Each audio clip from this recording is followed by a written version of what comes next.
কিছু বাড়ি আছে যেখানে দেয়াল শুধু ইট আর সিমেন্টে গড়া নয়, সেই দেয়ালের ভেতর জমে থাকে মানুষের কান্না, মানুষের চিৎকার, আর কখনো কখনো প্রতিশোধ।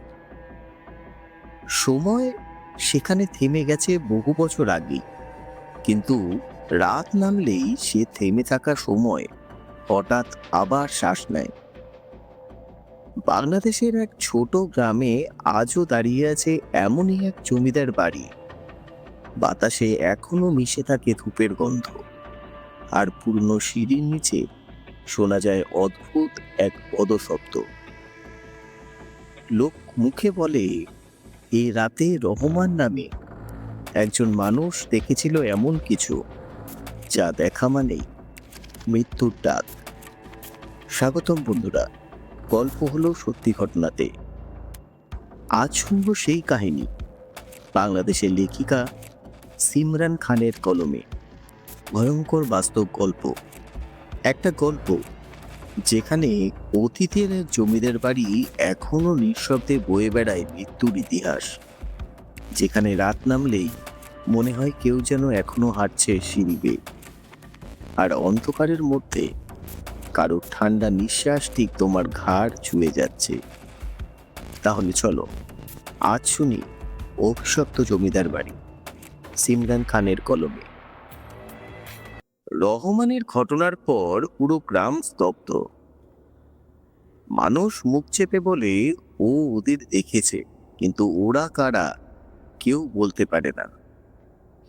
জমিদার বাড়ির চারপাশে ঘাসিয়ে জল জমে থাকে, দরজার পাশে আজও পোকামাকড়ের শব্দে গা শিরশির করে। কেউ ওদিকে হাওয়া পেলে পথ পাল্টায়, কারণ হাওয়া নাকি ওই বাড়ি থেকে বেরিয়ে আসে রক্তের গন্ধ নিয়ে। এই অদ্ভুত ঘটনার খবর পৌঁছায় রহমানের শহরের বন্ধু মিলনের কাছে। পেশায় সাংবাদিক, লেখাপড়ায় বাস্তববাদী, কিন্তু ভেতরে তীব্র কৌতূহল। সে গ্রামে এসে বলে, ভূত বলে কিছু হয় নাকি? রহমান কিছু দেখেছে ঠিকই, কিন্তু সেটা বাস্তব না মানসিক বিভ্রম আমি নিজেই খুঁজে বের করব। রাত 11টা। মিলন টর্চ, ভয়েস রেকর্ডার আর ক্যামেরা নিয়ে ঢুকলো জমিদার বাড়ির ভেতরে। দরজা ঠেলে খুলতেই ধুলো আর পচা কাঠের গন্ধ তার নাকে এলো। বাতাসে একটা অদ্ভুত ভার, যেন কেউ তাকিয়ে আছে তারই দিকে। দেয়ালে এক কোণে এক শুকনো লালচে দাগ। সে টর্চের আলো ফেলতেই দেখে সেটা রক্তের দাগ। অবচেতনভাবে রেকর্ডারে সে বলে ওঠে, দাগ শুকিয়ে গেছে, গন্ধটা যেন আজও জীবন্ত। ঠিক তখনই নিচ থেকে কিছু নড়াচড়ার শব্দ পেল। টর্চ নামিয়ে চিৎকার করলো। কে কে ওখানে? কোনো উত্তর এলো না, শুধু বাতাসে এক হালকা ফিসফিসানি। তুমি কি ওকে খুঁজছো? সিঁড়ির ওপরে পুরনো এক ছবিতে টর্চ পড়ল।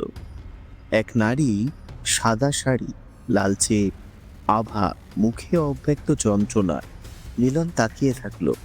হঠাৎ দেখলো ছবির চোখ দিয়ে গড়িয়ে পড়ল এক ফোঁটা অশ্রু। ঘরের ভেতরে আগুনের আলো ছড়িয়ে পড়ল, দেয়াল কাঁপছে, জানলায় হাওয়া দুলছে, আর এক নারী কণ্ঠ শোনা গেল, আমার মৃত্যু বৃথা যায়নি, এখন সত্য প্রকাশ হবে। এরকম অপ্রাকৃতিক ঘটনা দেখে মিলনের জ্ঞান হারায়। মিলনের জ্ঞান ফিরল এক কাঠের ঘরে। টেবিলে পুরনো ধুলোয় ঢাকা এক ডায়েরি, মলাটে লেখা সরলা দেবী। পাতাটা খুলতেই সে পড়তে লাগলো। আমি সরলা, রমেশ চৌধুরীর স্ত্রী, কিন্তু আমি ছিলাম তার সম্পত্তি নয়, তার শত্রু। আমি দেখেছি কিভাবে জমি দখল করে, কিভাবে গরিব মানুষকে মেরে ফেলে সে হাসতো। আমি প্রতিবাদ করেছিলাম, তাই সে আমাকে মেরে ফেলেছে। আমার রক্ত এই দেয়ালে শুকিয়ে আছে।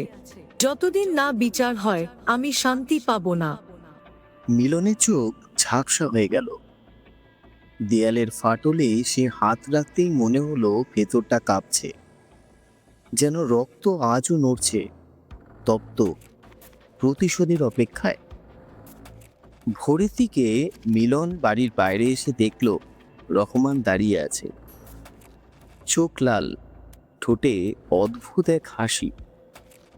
রহমান ধীর গলায় বলল, ও এখন শান্তিতে আছে, ও এখন আমার সঙ্গে আছে। মিলনের চোখ গেল দূরে জমিদার বাড়ির জানলার দিকে। সেখানে দাঁড়িয়ে সাদা শাড়ির এক নারী, চোখে আগুনের মতো আভা, মুখে হালকা হাসি। তার পাশে দাঁড়িয়ে রহমান, স্থির, নিস্তব্ধ, যেন চিরকালের জন্য পাথর হয়ে গেছে। পরদিন সকালে গ্রামের লোকেরা ছুটে গেল জমিদার বাড়ির দিকে। দেখল ভেতরের দেয়ালগুলো ভিজে আছে, জল নয়, রক্ত নয়, তবু লালচে দাগ ছড়িয়ে আছে পুরো ঘরে। আজ মিলন আর রহমান দুজনেই নিখোঁজ। কেউ জানে না তারা কোথায় গেল। শুধু একটা জিনিস পাওয়া গেল, ভাঙা দরজার পাশে পড়ে থাকা এক ভয়েস রেকর্ডার, যেটায় শোনা যায় এক নারী কণ্ঠ। এবার আমি শান্তি পেলাম। লোকেরা বলে আজও এই জমিদার বাড়ির জানলায় রাতের পর ভোর হলে এক সাদা শাড়ি পরা নারীকে দাঁড়িয়ে থাকতে দেখা যায়, চোখে আগুনের মতো আভা, আর পাশে রহমান।